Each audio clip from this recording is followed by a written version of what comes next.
அஸ்ஸலாமு அலைக்கும் வரஹ்மத்துல்லாஹி வபரகாத்துஹு. ரப்பி ஷ்ரஹ்லி ஸத்ரி வயஸ்ஸிர்லி அம்ரி வஹ்லுல் உக்தத்தம் மின் லிசானி யஃப்கஹு கௌலி. அல்ஹம்துலில்லாஹ். நாம் முன்னமே சொன்னது போல இந்த ரமலானுடைய நாளில் நாம் அதிகம் மறுமையை நினைக்க வேண்டும். மறுமை நாள் என்பது முஸ்லிம்களுக்கு நிச்சயமாக நடக்கக்கூடிய ஒரு நாள் என்பது அவர்களுடைய நம்பிக்கையில் உள்ளதாகும். அதை நாம் அதிகமாக நினைவு கூறும்போது தான் நம்முடைய வாழ்க்கையை சரியான பாதையில் அமைத்து கொள்ள முடியும். இந்த உலகம் நிரந்தரமானதல்ல. அந்த மறுமையில் வெற்றி பெறுவதற்கு இந்த உலகம் ஒரு சோதனை களமே தவிர வேறு ஏதும் கிடையாது. பல பேர் இந்த உலகம்தான் நிரந்தரம் என்று நினைத்து கொண்டு இந்த உலகத்துக்காக நிறைய விஷயங்களை சேர்ப்பதையும் அவர்கள் சொத்து சேர்த்து வைப்பதையும் இதற்காக உழைப்பதையும் பார்க்க முடியுது. அதே அளவு அல்லது அதில் பாதி அளவாவது மறு உலகத்துக்காக உழைக்கிறார்களா என்றால் அது இல்லை என்று தான் சொல்ல வேண்டும். ஏனென்றால் மறுமையை பற்றிய அந்த எண்ணமே இல்லாமல் இந்த உலகத்தில் வாழ்வதுதான் அதற்கு காரணம். நிச்சயமாக வரக்கூடிய அந்த மறுமையை நாம் அதிகமாக நினைவு கூறுவதன் மூலம் அதற்கான ஏற்பாட்டை சரியான முறையில் இந்த உலகத்தில் இருக்கும் போதே செய்து கொண்டு நாம் அல்லாஹுடைய திருப்தி பெற்ற நல்லடியார்களாக அவனை சந்திக்க இயலும். அதனால்தான் இப்போது நாம் அந்த மறுமை நாளில் என்னென்ன விஷயங்கள் நடக்கும் என்பதை தொடராக சொல்லலாம் என்று இருக்கிறோம். அல்லாஹ் இந்த உலகத்தை அழிக்க நாடியவுடன் முதலில் நடைபெறுவது என்பது சூர் ஊதப்படுதல். சூர் என்றால் என்ன? நாம் பழங்காலத்தில் சில இசைக்கருவிகளை பார்த்துருப்போம். தமிழில் எக்களம் அப்படின்னு சொல்லுவாங்க. ஆங்கில எழுத்து எஸ் வடிவில் இருக்கும். அதை வாயில் வைத்து கொண்டு ஊதினால் பெரிய சங்கு போன்று மிகப்பெரிய சத்தம் ஏற்படும். அந்த காலத்து போர்க்களங்களிலெல்லாம் இதை பயன்படுத்துவார்கள். அது போன்று ஒரு விஷயத்தை தான் சூர் என்று சொல்லப்படும். அல்லாஹ் இந்த சூரை ஊதுவதற்காக வேண்டியே ஒரு மலக்கை நியமித்து வைத்திருக்கிறான். அந்த மலக்கு அல்லாஹுவை படைத்ததிலிருந்து கையில் சூரை வைத்து கொண்டு பார்த்து கொண்டே இருக்கிறார், எப்போது அல்லாஹுவிடமிருந்து கட்டளை வரும் என்று. அவரை படைக்கப்பட்டதிலிருந்து அவருக்கு கொடுக்கப்பட்ட ஒரே வேலை என்னவென்றால் இந்த சூரை ஊதுதல்தான். அந்த மலக்கு அல்லாஹுவை பார்த்து கொண்டே இருக்கிறார். அவர் பார்த்து கொண்டே இருப்பதனால் பல காலங்கள் பல 100 வருடங்கள் அல்லாஹுவையே பார்த்து கொண்டு இருப்பதனால் அவருடைய கண்ணில் ஒளி ஏற்பட்டு விட்டது அப்படின்னு சொல்லிட்டு சில ஹதீஸ்களில் வருவதை நம்மால் பார்க்க முடிகிறது. அல்லாஹ் இந்த உலகத்தை அழிக்க நாடியவுடன் முதலில் ஒரு சூர் ஊதப்படும்.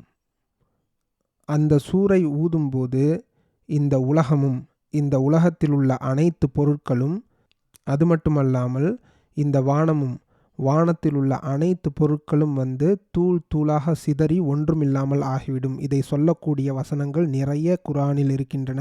அதை ஒன்றாக பார்க்கலாம். மறுபடியும் ஒரு சூர் ஊதப்படும். அந்த சூர் ஊதப்படும் போது இறந்த அத்தனை மக்களையும் அல்லாஹ் உயிர் பெற்று எழச் செய்து மஹ்ஷர் எனும் மைதானத்தில் ஒன்று கூட்டுவான். இதுதான் முதல் சூர் ஊதப்படுவதற்கும் இரண்டாவது சூர் ஊதப்படுவதற்கும் உள்ள வித்தியாசம் சுருக்கமாக. இப்போது முதல் சூர் ஊதப்படும் போது என்னென்ன விஷயங்கள் எல்லாம் நடக்கும் என்று அல்லாஹ் குர்ஆனில் குறிப்பிடுகின்றான். ஒன்றாக பார்க்கலாம். அல்லாஹ் சூரா முத்தஸ்ஸிரில் 74வது அத்தியாயத்தில் 8வது 9வது வசனங்களில் சொல்கிறான். ஃபஇதா நுஃபிஹ ஃபிஸ்ஸூர் ஃபதாலிக யௌம இதின் யௌமுன் அசீர். சூர் ஊதப்படக்கூடிய அந்த நாள் மிகவும் சிரமமான நாள். அலல் காஃபிரீன கைரு யஷீர். ஏக இறைவனை மறுக்கக்கூடிய காஃபிர்களுக்கு அது லேசானதாக இருக்காது அப்படின்னு சொல்லிட்டு அல்லாஹ் சொல்லி காட்டுகிறான். சூர் ஊதப்படக்கூடிய அந்த நாள் என்பது மிகவும் கடுமையானதாக இருக்கும். அந்த சத்தத்தை மனிதன் கேட்கவே முடியாது. அந்த அளவுக்கு மிக கொடூரமானதாக இருக்கும். அந்த சத்தத்தின் மூலம் அல்லாஹ் படைத்த அனைத்து பொருட்களும் தூள் தூளாகி வெடிக்கிறது என்றால் அதனுடைய சத்தத்தை நாம் கொஞ்சம் கற்பனை செய்து பார்க்க வேண்டும். சூரா காஃப் என்று சொல்லப்படக்கூடிய 50வது அத்தியாயத்தில் 42வது வசனத்தில் அல்லாஹ் சொல்லி காட்டுகிறான். யௌம யஸ்மஊன ஸைஹத பில் ஹக் ஸாலிக யௌமுல் ஹுரூஜ். அது உண்மையாகவே பெரிய சத்தத்தை அவர்கள் கேட்கும் நாளாகும். அதுவே வெளிப்படும் நாள். அல்லாஹ் இந்த வசனத்தில் சூருடைய சத்தத்தை பற்றி குறிப்பிடும்போது அவ்வளவு பெரிய சத்தமாக அது இருக்கும் என்று குறிப்பிட்டு காட்டுகிறான். அல்லாஹ் 89வது அத்தியாயம் 21வது வசனத்தில் குறிப்பிடுகிறான், இதா துக்கத்தில் அருளு தக்கன் தக்கா, பூமி தூள் தூளாக தகர்க்கப்படும் சமயத்தில். அடுத்து 99வது அத்தியாயத்தில் குறிப்பிடுகிறான், இதா ஜுல்சிலத்தில் அருளு ஜில்சாலஹா, பூமி பலமாக அசைக்கப்படும் போது. வ அஹ்ரஜத்தில் அருளு அஸ்காலஹா, அது தான் சுமந்திருப்பவைகளை எல்லாம் வெளியில் எரிந்துவிடும் சமயத்தில். வகாலல் இன்சானு மாலஹா, மனிதன் திடுக்கிட்டு போவான், இதற்கு என்ன நேர்ந்தது என்று கேட்பான், ஏன் இவ்வாறு அசைக்கப்படுகிறது என்று கேட்பான். யௌம இதின் துஹத்திசு அஹ்பாரஹா பி அன்ன ரொப்பக அவுஹாலஹா, அந்த நாளில் தனது இறைவன் இவ்வாறு அறிவித்ததாக தனது செய்திகளை அது அறிவிக்கும். யௌம இதின் யஸ்துருன் நாசு அஷ்தாத்தன் லியூரவ் அமாலஹும், அந்த நாளில் மக்கள் தமது செயல்களை காண்பதற்காக பல பிரிவினர்களாக ஆவார்கள். 56வது அத்தியாயம் 4வது வசனத்தில், இதா ருஜ்ஜத்தில் அர்லு ரஜ்ஜா, அந்த சமயம் மிக்க பலமான பூகம்பம் ஏற்படும். வபுஸ்ஸத்தில் ஜிபாலு பஸ்ஸா, மலைகள் எல்லாம் பெயர்ந்து ஒன்றோடொன்று மோதிக்கொண்டு தூள் தூளாக பறந்துவிடும். ஃபகானத் ஹபா அன் மும்பஸ்ஸா, அவைகளெல்லாம் ஆகாயத்தில் தூசிகளாக பறந்துவிடும் என்று அல்லாஹ் சூரா வாக்கியாவில் குறிப்பிட்டு காட்டுகிறான். அப்போது இந்த பூமியில் உள்ள அத்துணை பொருட்களும் ஒன்றோடொன்று பிணைந்து சிதறி தூள் தூளாக தூசிகளாக ஆகிவிடுவதாக அல்லாஹ் இந்த வசனங்களில் குறிப்பிட்டு காட்டுகிறான். அடுத்து சூரா அல் காரியாவில் அல்லாஹ் சொல்லி காட்டுகிறான், அல் காரியா, திடுக்கிடக்கூடிய சம்பவம், மரணித்தவர்களையும் திடுக்கிடக்கூடிய சம்பவம். மல் காரியா, அந்த திடுக்கத்தை ஏற்படுத்தக்கூடிய சம்பவம் என்ன? வமா அதுராக்க மல் காரியா, நபியே அந்த சம்பவம் இன்னதென்று நீங்கள் அறிவீர்களா? இந்த விஷயத்தை அல்லாஹ் சொல்கிறதுக்கு முன்னாடி இத்தனை பீடிகைகள் போடுறான். ஏதாவது ஒரு முக்கியமான விஷயத்தை பற்றி சொல்ல வந்தோம் என்றால் அதற்கான கேள்விகளை கேட்டு அதை சொல்லும்போது அந்த விஷயத்தில் கவனம் ஏற்படும். அதனால் அல்லாஹ் இத்தனை கேள்விகளை கேட்டுவிட்டு அந்த நாளில் என்ன நடக்கும் என்று சொல்லி காட்டுகிறான். யௌம இதின் யகூனுன்னாசு கல்ஃபராஷில் மபுசூஸ், அந்த நாளில் மனிதர்கள் சிதறி கிடக்கக்கூடிய ஈசல்களைப் போல் ஆகிவிடுவார்கள். ஒரு மனிதனுக்கு உண்டான மரியாதை எதுவுமே இருக்காது.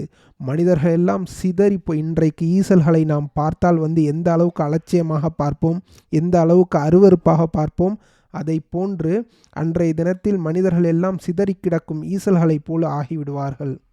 வதகூனுல் ஜிபாலு கல் எஹ்னில் மன்ஃபூஸ், மலைகளெல்லாம் கொட்டிய பஞ்சுகளைப் போன்று பறக்கும். இன்று உறுதியாக இருக்கக்கூடிய அந்த மலைகள் இந்த பூமியில் நிலநடுக்கம் வராமல் மிக ஆழமாக பதிந்து இந்த பூமியை காக்கக்கூடிய அந்த மலைகளெல்லாம் அன்றைய தினத்தில் என்ன பண்ணும்? பஞ்சுகளை போன்று பறக்கும். அப்படியென்றால் எந்த அளவுக்கான ஒரு பூகம்பமும் ஒரு திடுக்கமும் இந்த பூமியில் ஏற்பட்டிருக்கிறது என்றால், மலைகள் எல்லாம் பஞ்சு பஞ்சாக சிதறி பறக்கும் என்றால் நாம் அதை எப்படி கற்பனை செய்து பார்க்க வேண்டும்.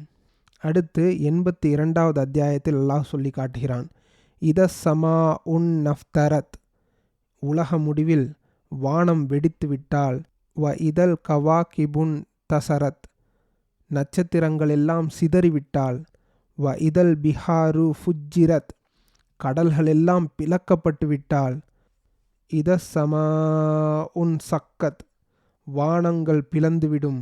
வ அதினத்துலி ரொப்பிஹி வஹுக்கத், அது தன்னுடைய இறைவனின் கட்டளைக்கு செவி சாய்த்துவிடும்.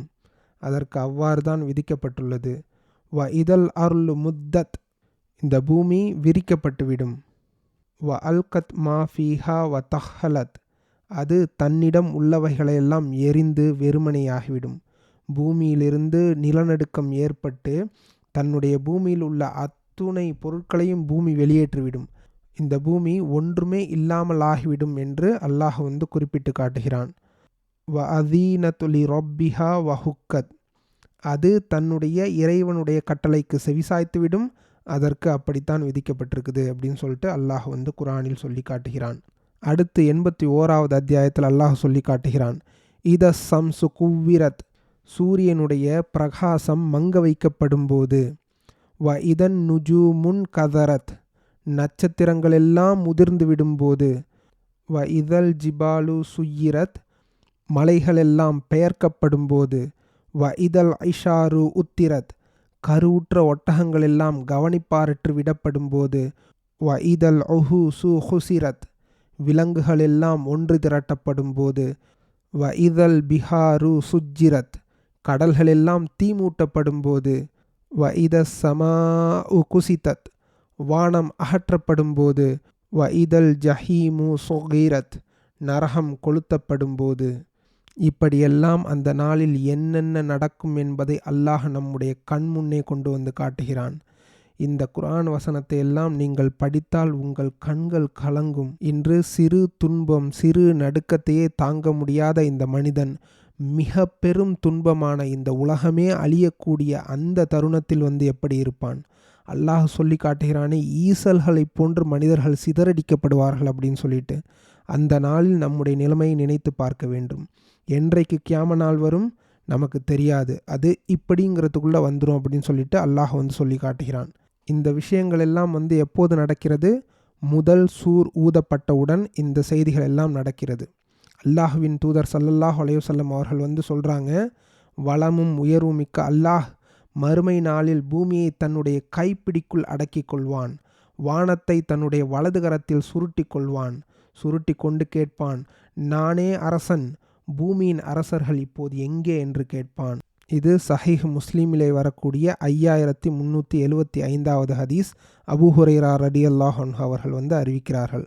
அடுத்து வரக்கூடிய ஹதீஸில் வல்லமையும் மாண்புமிக்க அல்லாஹ் மறுமை நாளிலே வானங்களை சுருட்டுவான், பிறகு அவற்றை தன்னுடைய வலக்கரத்திலே எடுத்துக்கொள்வான், பின்னர் சொல்வான், நானே அரசன், அடக்குமுறையாளர்கள் எங்கே, ஆணவம் கொண்டவர்கள் எங்கே என்று கேட்பான்.